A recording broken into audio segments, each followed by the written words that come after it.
हाँ तो दोस्तों, आज हम CSS की अनदर प्रॉपर्टी डिस्कस करते हैं, डिस्प्ले प्रॉपर्टी। ठीक है, डिस्प्ले। तो मैंने कहा कि HTML के every HTML element has some default display property, कि HTML के हर एलिमेंट की एक डिफ़ॉल्ट डिस्प्ले प्रॉपर्टी होती है, या तो वो ब्लॉक लेवल होती है या इनलाइन होती है। हर एलिमेंट की डिस्प्ले प्रॉपर्टी सेट होती है, डिफ़ॉल्ट डिस्प्ले प्रॉपर्टी होती है। अगर आप चाहो तो उसको ओवरराइट कर सकते हो। तो मैं कह सकता हूँ every HTML element has default display property. अब ये डिस्प्ले प्रॉपर्टी बताती क्या है कि वो जो आपका एलिमेंट है वो स्क्रीन पे रेंडर कैसे होगा, मतलब स्क्रीन पे दिखाई कैसे देगा। तो अब हर HTML एलिमेंट की डिफ़ॉल्ट डिस्प्ले प्रॉपर्टी सेट होती है जो डिसाइड करती है कि वो एलिमेंट स्क्रीन पे रेंडर कैसे होगा। मतलब क्या है सर इसका? तो हमने कहा चलो हम एक डिव लेते हैं। ठीक है, उसके अंदर मैंने एक HTML H1 टैग लिया, एलिमेंट लिया, हे हाउस यू। ठीक है, एक पैराग्राफ ले लेते हैं, लॉरम 10 ले लेते हैं, कंट्रोली। ठीक है, एक स्पैन ले लेते हैं, आई एम इनलाइन। एक और span element, I am also inline. ठीक है, एक इमेज ले लेते हैं, मेरे पास पड़ी है एक pic1.jpeg बाइक की इमेज है। ठीक है, इसकी विथ सेट कर देते हैं 300 पिक्सल, या 300 भी लिखोगे चलेगा, कोई दिक्कत नहीं। हाइट भी सेट कर देते हैं 200। ठीक है, विथ 300, हाइट 200। तो जब मैं इसको नॉर्मली रन करता हूँ तो देखो स्क्रीन पे दिखाई देता है, hey how's you, lorem ipsum, I am inline, I am also inline और इमेज। ठीक है, अब डिस्प्ले प्रॉपर्टी की मैंने क्या बताया, जो बताती है कि एलिमेंट स्क्रीन पे रेंडर कैसे होगा। सर कैसे, मतलब क्या चीज़, क्या इस पे आप बेसिकली स्पेसिफाई करना चाह रहे हो। तो हमने कहा चलो हम इसके लिए इंटरनल स्टाइल स्पेसिफाई करते हैं। ठीक है, मैंने कहा H1 एक ब्लॉक, जिसकी ब्लॉक लेवल एलिमेंट है, मतलब इसकी डिस्प्ले प्रॉपर्टी ब्लॉक है। तो ब्लॉक डिस्प्ले प्रॉपर्टी क्या कहती है? वो कहती है कि जो भी एलिमेंट जिसकी डिस्प्ले प्रॉपर्टी है ब्लॉक, वो कंप्लीटली विथ लेगा, कंप्लीट विथ लेगा आपके व्यू पोर्ट पे, कंप्लीट विथ ऑक्यूपाई करेगा। सर कैसे प्रूव करें? हमने इसका बैकग्राउंड सेट कर दिया ग्रीन। तो अगर ये डिस्प्ले प्रॉपर्टीज की ब्लॉक सेट है तो ये पूरी विथ ऑक्यूपाई कर लेगा आपकी स्क्रीन की। तो देखो इसने आपकी व्यू पोर्ट की पूरी विथ ऑक्यूपाई कर ली, कि पूरी विथ जो है आपकी व्यू पोर्ट की स्क्रीन की, उसने कंप्लीटली स्क्रीन विथ पे स्पेस फैलेगा आपका। तो जो ब्लॉक लेवल एलिमेंट है वो हमेशा क्या करता है, आपकी पूरी विथ पे आप पे स्प्रेड रेंडर हो जाता है आपकी व्यू पोर्ट की। सेकंड चीज़, डिस्प्ले जो भी आपका एलिमेंट होगा जिसकी डिस्प्ले प्रॉपर्टी ब्लॉक होगी वो हमेशा न्यू लाइन से स्टार्ट होगा। तो देखो H1 तो यहीं ख़त्म हो गया था, बट P आपका क्या, P भी एक ब्लॉक लेवल एलिमेंट है, मतलब कि इसकी डिस्प्ले प्रॉपर्टी ब्लॉक है। तो ये भी क्या लेगा, ये भी हमेशा नई लाइन से स्टार्ट होगा। तो जिस भी एलिमेंट की डिस्प्ले प्रॉपर्टी ब्लॉक होती है वो हमेशा न्यू लाइन से स्टार्ट होता है। अगर मैं यहाँ पे इसकी डिस्प्ले प्रॉपर्टी ब्लॉक सेट भी करूँ तो कोई फ़र्क नहीं पड़ेगा, क्योंकि इसकी डिफ़ॉल्ट डिस्प्ले प्रॉपर्टी ब्लॉक है। ऐसे अगर मैंने P का करा, मैंने कहा P का बैकग्राउंड जो इसे रेड कर दो, तो P भी क्या आपका ब्लॉक लेवल एलिमेंट, तो ये भी क्या ले लेगा, पूरी विथ ऑक्यूपाई कर लेगा आपके व्यू पोर्ट पे।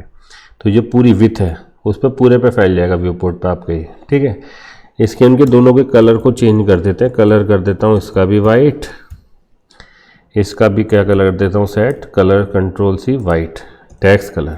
ठीक है, तो P और H1 ये दोनों क्या ब्लॉक लेवल एलिमेंट है अभी आपके, तो हमेशा क्या होंगे, न्यू लाइन से स्टार्ट होंगे और कंप्लीटली विथ ऑक्यूपाई कर लेंगे।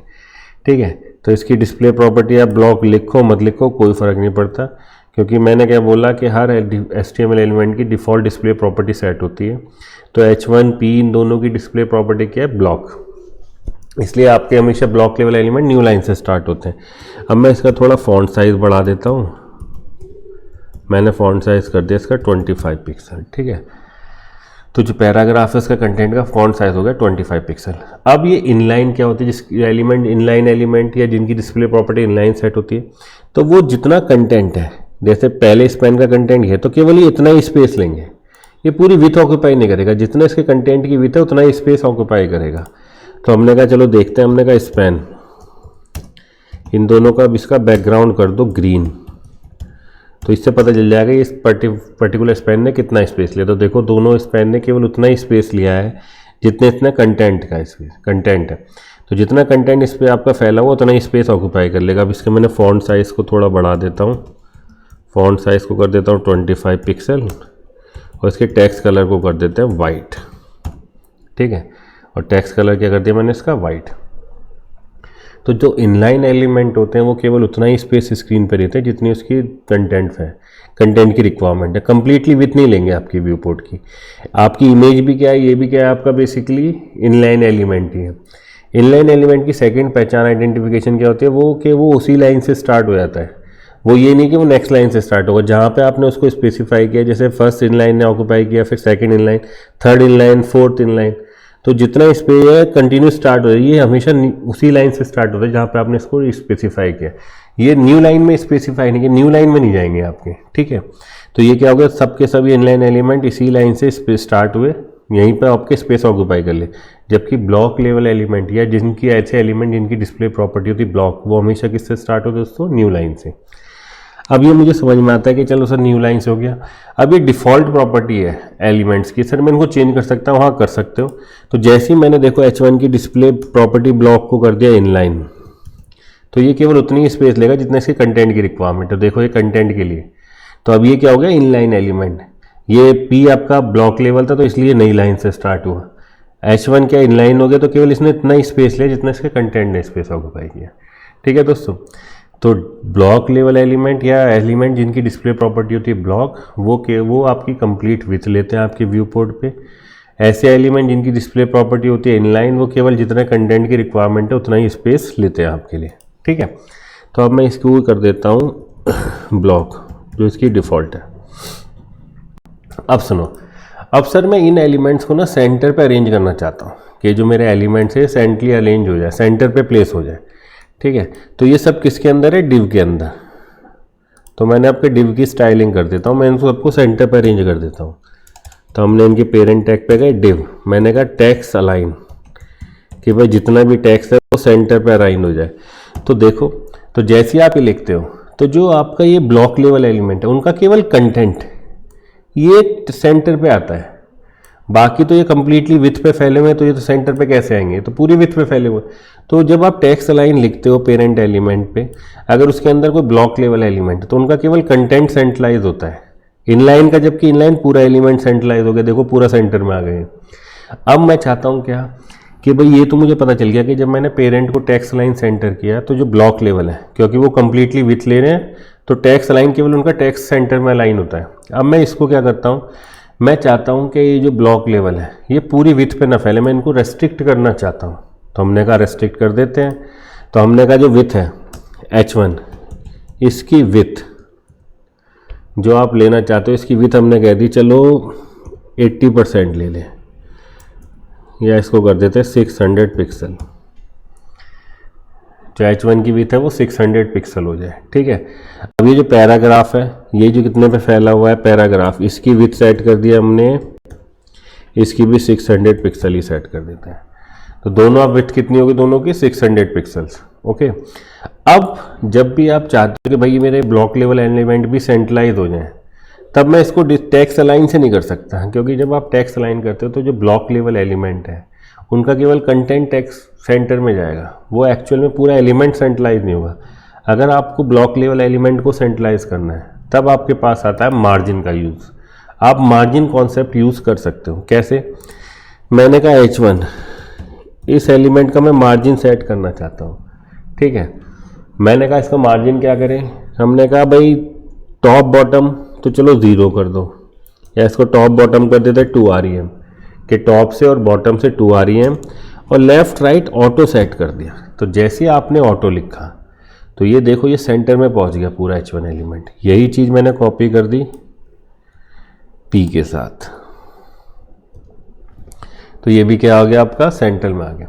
तो अगर आप ब्लॉक लेवल एलिमेंट को सेंट्रलाइज करना चाहते हैं तो टेक्स्ट अलाइन से केवल उसका कंटेंट सेंटर में अलाइन होगा, एलिमेंट अलाइन नहीं होगा, केवल टेक्स्ट कंटेंट अलाइन होगा। अगर आप पूरे एलिमेंट को सेंटर में चाहते हो तो आप क्या करो, उसकी कोई विथ स्पेसिफाई करो, देन हम फिर इस मार्जिन कॉन्सेप्ट से उसको अरेंज कर सकते हैं। ठीक है, तो आप देखो ये मेरा पूरा सेंटर में आ गया। अब कितनी बड़ी मैं इसकी विथ स्क्रीन कर लूँ, ये हमेशा सेंटर पे दिखाई देगा। तो ये वाले कॉन्सेप्ट को मैं कई जगह यूज़ करूँगा जब मैं ब्लॉक लेवल एलिमेंट को सेंट्रलाइज सेंटर में अरेंज करना चाहता हूँ। तो मैं क्या करूँगा, सबसे पहले उसकी विथ स्पेसिफाई करूँगा, देन फिर ये मार्जिन कॉन्सेप्ट। ऑटो क्या करता है, अगर मैंने मार्जिन ऑटो किया तो ये मैक्सिमम लेफ्ट और मैक्सिमम राइट से डिस्टेंस पे इसको प्लेस कर देगा, तो अपने आप सेंटर में प्लेस हो जाएगा।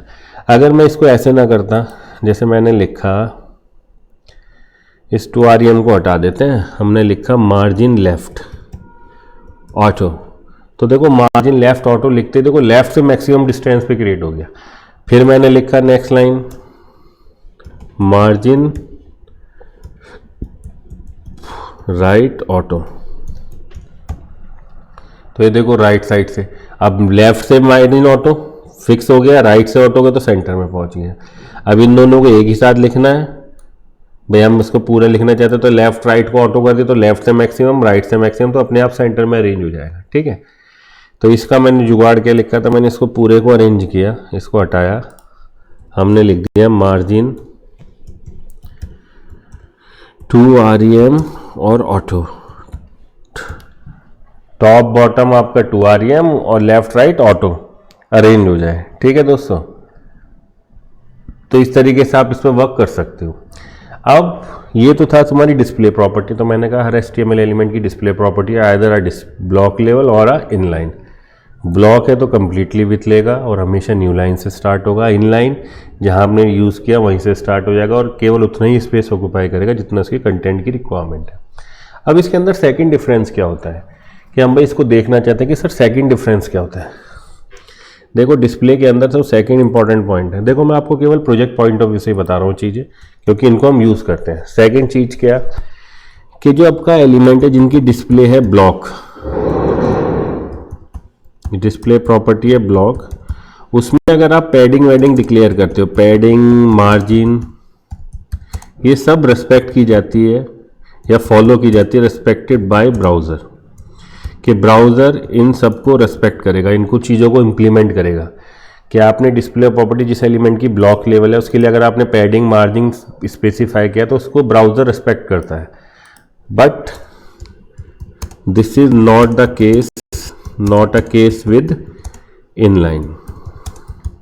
ये कोई आपके इनलाइन के साथ ऐसा केस नहीं होता। मतलब क्या कि अगर मेरा एलिमेंट ब्लॉक लेवल का है, डिस्प्ले प्रॉपर्टी जिसकी ब्लॉक है, तो उसमें अगर मैं मार्जिन और पैडिंग स्पेसिफाई करूंगा तो वो एलिमेंट पे इंप्लीमेंट होंगी, ब्राउजर उसकी रिस्पेक्ट करता है। बट अगर यही केस मैं उस एलिमेंट पे अप्लाई करूंगा जिसकी डिस्प्ले प्रॉपर्टी इनलाइन है, तो मे बी वो उसको रिस्पेक्ट करे इन पैडिंग मार्जिन को और ना करे, ऐसा कोई कंपल्सरी नहीं करेगा ही।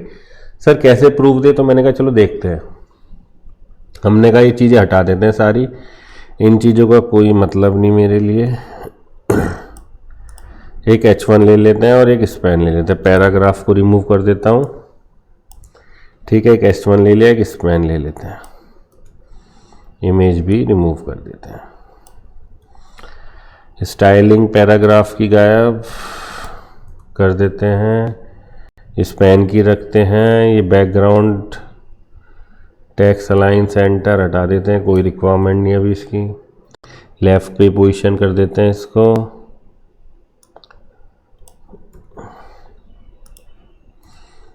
और विथ 100%। ठीक है,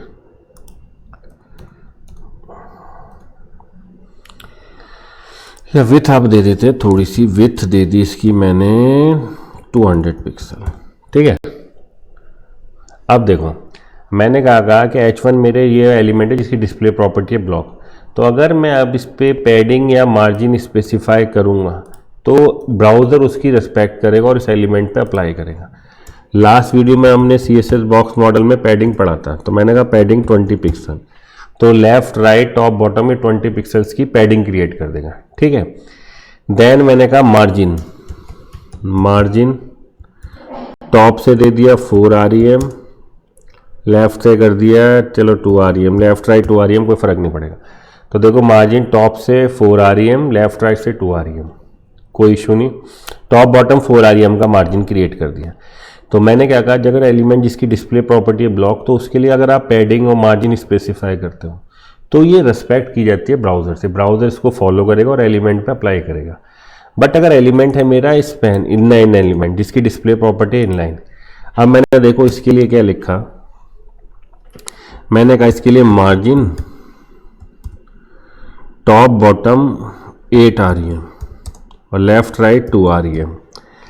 देखो तो इसने क्या किया, लेफ्ट राइट तो मान लिया, देखो दोनों 2 REM के डिस्टेंस पे, लेकिन टॉप बॉटम नहीं माना। तो मैंने क्या कहा था, मैंने आपसे कहा कि अगर कोई प्रॉपर्टी डिस्पेन आपका भी इनलाइन डिस्प्ले प्रॉपर्टी इनलाइन है, तो इसलिए जो अगर आप मार्जिन स्पेसिफाई करते हो तो मे बी ब्राउज़र इसको फॉलो करे या ना करे, इसको रिमूव स्किप भी कर सकता है। लेकिन अगर मैंने इसकी डिस्प्ले प्रॉपर्टी कर दी ब्लॉक, जैसे ही आपने ब्लॉक लिखा, देखो जैसे ही ब्लॉक लिखा, देखो अब आपका 8 का मार्जिन क्रिएट हो गया। प्रॉपर्टी ब्लॉक तो एक्सपैंड हो गया पूरी स्क्रीन पे और 8 मार्जिन का आपका डिस्टेंस क्रिएट हो गया। लेकिन अगर ये था इनलाइन, कंट्रोल एक्स किया इनलाइन, तो देखो आपका जो 8 REM आपने टॉप बॉटम आपने इसका मार्जिन स्पेसिफाई किया, वो उसको इसने फॉलो नहीं किया। तो हम कह सकते हैं क्या कि जो आप जिसकी डिस्प्ले प्रॉपर्टी इनलाइन है उसके लिए मार्जिन आप स्पेसिफाई करो तो मे बी ब्राउज़र इसको फॉलो करे ना करे। ठीक है, तो अगर आप चाहते हो फॉलो कराना तो उसको क्या कर दो।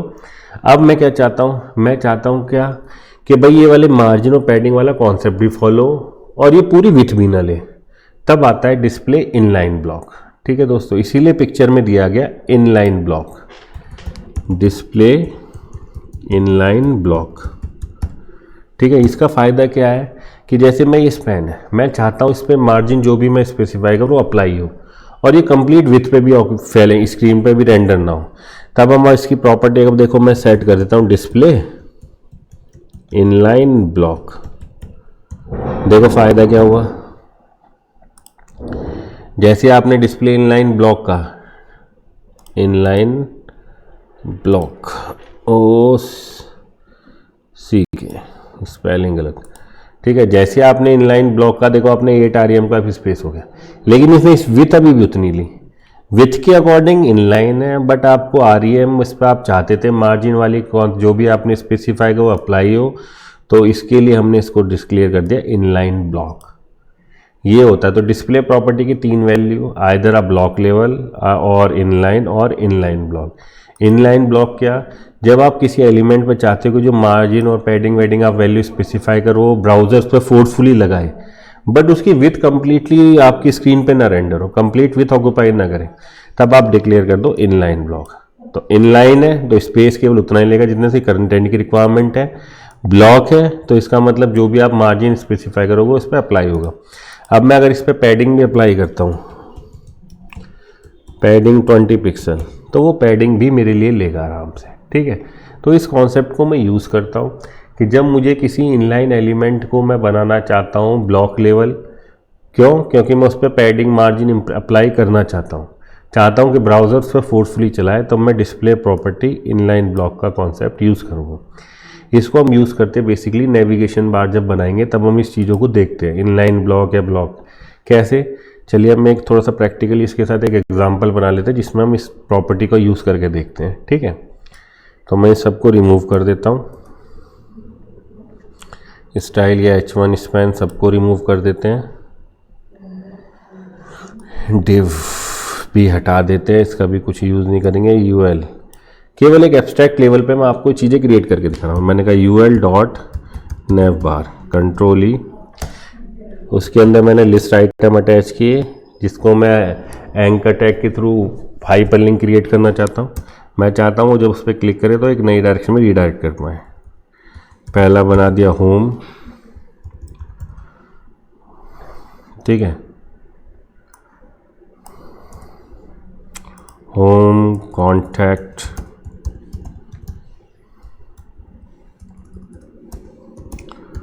अबाउट बस, और ये ब्लॉग। ठीक है, तो अभी मैंने क्या करा, एक अनऑर्डर्ड लिस्ट क्रिएट की, HTML में आपको एक्सप्लेन किया था, उसके अंदर आइटम अटैच कर दिए, लिस्ट आइटम्स, वो सब के सब का एक एंकर टैग हाइपरलिंक रेफरेंस है आपके लिए, जब इस पर क्लिक करोगे आपको रीडायरेक्ट करेंगे। अभी मैंने हैश तो करंट पेज पे नहीं, अब मैं थोड़ी इसकी स्टाइलिंग करता हूँ। ठीक है, तो मैं सबसे पहले UL जो मेरा फैला हुआ है इसके बैकग्राउंड को कर देता हूँ रेड। ठीक है, तो UL का जो बैकग्राउंड हो गया वो हो गया रेड। सेकंड चीज़, अब जो लिस्ट स्टाइल है, जैसे एक डॉट है, इसको मैं रिमूव करना चाहता हूँ, तो मैंने कहा लिस्ट स्टाइल टाइप नन, ठीक है। जैसे कि डॉटेड चलेगा कि लिस्ट स्टाइल की कोई लिस्ट स्टाइल टाइप जो मैंने नन किया, तो जो डॉटेड लगे थे वो लिस्ट स्टाइल के हट गए। अब मैं आया क्या, अब मेरे बात है ये जो लिस्ट आइटम्स हैं इसमें डेकोरेशन अंडरलाइन हो रही है, इसको रिमूव करना चाहता हूँ, तो मैंने कहा यूएल, उसके अंदर जो li एलिमेंट है टेक्स्ट डेकोरेशन नन। सबसे पहले इसके टेक्स्ट डेकोरेशन को हमने किया नन, ठीक है।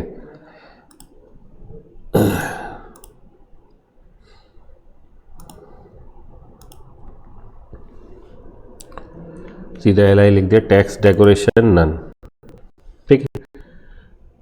आओ अब नेक्स्ट चीज क्या, नहीं लिस्ट आइटम नहीं, लिस्ट आइटम के अंदर जो एंकर टैग है उसकी टेक्स्ट डेकोरेशन नन।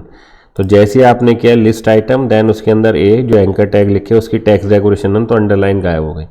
अब मैंने इनके फॉन्ट साइज को बढ़ा दिया, मैंने कहा फॉन्ट साइज 20 पिक्सल कर देते हैं, इनका फॉन्ट साइज, सबका फॉन्ट साइज बढ़ा देते हैं। कलर टेक्स्ट कलर कर देते हैं वाइट, ठीक है, टेक्स्ट कलर कर दिया हमने इनका वाइट, ठीक है। अब मैं चाहता हूँ क्या कि भाई जो पहला एलिमेंट दूसरा एलिमेंट पैडिंग क्रिएट करें, तो अभी चलो इसकी बॉर्डर क्रिएट कर देते हैं। हर एलिमेंट के लिए बॉर्डर 2 पिक्सल सॉलिड वाइट, कि भाई बॉर्डर क्रिएट कर दे हर एलिमेंट के, तो देखो बॉर्डर बना दी। क्यों, एंकर टैग जो आपका ये एंकर टैग जो होते हैं ये क्या होते हैं, inline display property inline set है, तो देखो उतना स्पेस लिया, ठीक है। अब इसमें क्या करना चाहता हूँ, मार्जिन क्रिएट करना चाहता, पैडिंग देता हूँ पहले, मैंने कहा padding 20 pixel top bottom left right 20 pixel. तो देखो एक दूसरे के पास ओवर राइट होते चले गए, जैसे H1 के लिए ओवर राइट हो गया, ये कॉन्टैक्ट का ऐसे, तो एक दूसरे को क्लैशिंग करने लगे, ठीक है, कि भाई पैडिंग करी तो क्लैशिंग कर रहे हैं आपके लिए।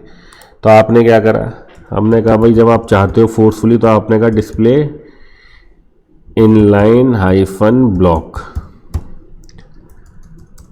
कि इसकी प्रॉपर्टी सेट कर दी इनलाइन ब्लॉक, ठीक है। तो अब देखो, अब कोई आपके एक दूसरे के पास वो नहीं हो रहा, इनलाइन ब्लॉक तो पैडिंग को फोर्सफुली अप्लाई किया 20 पिक्सल सबके लिए, ठीक है। ये होता फ़ायदा, अगर आप इनलाइन ब्लॉक नहीं, तो देखो एक दूसरे के पास वो ऊपर ओवरलैप कर रहे थे, अब कोई ओवरलैप नहीं कर रहा, इनलाइन ब्लॉक आपका ब्लॉक लेवल। अब मैंने लेटर स्पेसिंग की, स्पेसिंग कि भाई लेटर स्पेसिंग कर देते हैं 0.3 आ रही है, कि दो उसमें जो लेटर्स में स्पेस हो जाए, ठीक है। फॉन्ट साइज थोड़ा और बड़ा कर देते हैं, 25 पिक्सल कर देते हैं, ठीक है, 25 पिक्सल लेटर स्पेसिंग। अब मार्जिन क्रिएट कर देते हैं, हर उसके अंदर मार्जिन टॉप बॉटम कर देते हैं 0.5 REM और लेफ्ट राइट कर देते हैं 2 REM। देख लेंगे वो तो रिक्वायरमेंट के ऊपर नहीं, top bottom 0.5 REM left right 2 REM, ठीक है। तो आपका ये मार्जिन क्रिएट हो गया। 2 REM ज़्यादा लग रहा है तो आप इसको 1 REM कर सकते हो। आ गया। अब मुझे इस बॉक्सेस की कोई रिक्वायरमेंट, ये जो बॉक्सेस दिखाई दे रहा है कि जो वाइट कलर का मैंने बॉर्डर क्रिएट किया था, मैं इस बॉर्डर को रिमूव कर सकता हूँ। इसको किया रिमूव, तो देखो आपका एक अच्छा खासा जो नेविगेशन बार दिखाई देता है वो आपने क्रिएट कर लिया। डिस्प्ले, ये केवल मैंने डिस्प्ले इनलाइन ब्लॉक के लिए दिखाया कि अगर आप चाहते हो कि आपके एलिमेंट पे स्पेस केवल उतना ही ले जितना रिक्वायर्ड है, लेकिन जो आप पैडिंग और मार्जिन स्पेसिफाई करना चाहते हो वो अप्लाई हो, उस पर फोर्सफुली आप अप्लाई करना चाहो तो आप उसको डिस्प्ले इनलाइन ब्लॉक सेट कर सकते हो। तो आपका ये आपका अच्छा खासा ये आपका नेविगेशन बार का साइड आपको दिखाई दे जाएगा। अब अगर मैं इसको हॉरिजॉन्टली प्लेस करना चाहता हूँ, तो अभी देखो मैंने आपको डिस्प्ले नहीं पढ़ाई फ्लेक्स, बस उसका थोड़ा सा यूज़ कर लेता हूँ। देखो फ्लेक्स बॉक्स क्या होता है, लेआउट डिज़ाइन करने के लिए होता है। अब मैं ये जो कंटेंट है ये जो मेरे टैग्स हैं, मैं इनको हॉरिजॉन्टली प्लेस करना चाहता हूँ। तो जो मैंने कहा कंटेनर मतलब जो एलिमेंट कंटेन कर रहा है, तो यूएल इसमें कंटेनर है या फ्लेक्स बॉक्स कंटेनर है जिसके अंदर आपने लिस्ट आइटम प्लेस कर रखे हैं। तो मैंने इसका कह दिया डिस्प्ले फ्लेक्स। जैसे आपने डिस्प्ले फ्लेक्स लिखा, ये देखो डिस्प्ले फ्लेक्स लिखते के साथ ही ये क्या हो गया, हॉरिजॉन्टली प्लेस हो गई। क्यों? क्योंकि जो बाय डिफ़ॉल्ट फ्लेक्स डायरेक्शन होती है जो अपने उसके एलिमेंट्स को प्लेस करने की, वो होती है हॉरिजॉन्टली। तो बाय डिफ़ॉल्ट आपने कहा फ्लेक्स, तो डिस्प्ले फ्लेक्स, तो ये हॉरिजॉन्टली से अपने फ्लेक्स आइटम को प्लेस कर दिया। अब आप चाहते हो क्या कि भाई जो इसकी है इसके बीच में स्पेस हो, तो हमने कहा जस्टिफाई, ये देखो उसके अंदर बताऊंगा सब कुछ ढंग से, जस्टिफाई कंटेंट स्पेस इवनली।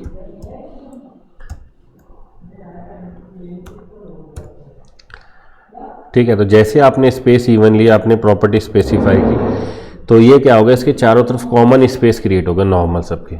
तो ये अच्छा खासा आपका नेविगेशन बार आपने क्रिएट कर लिया।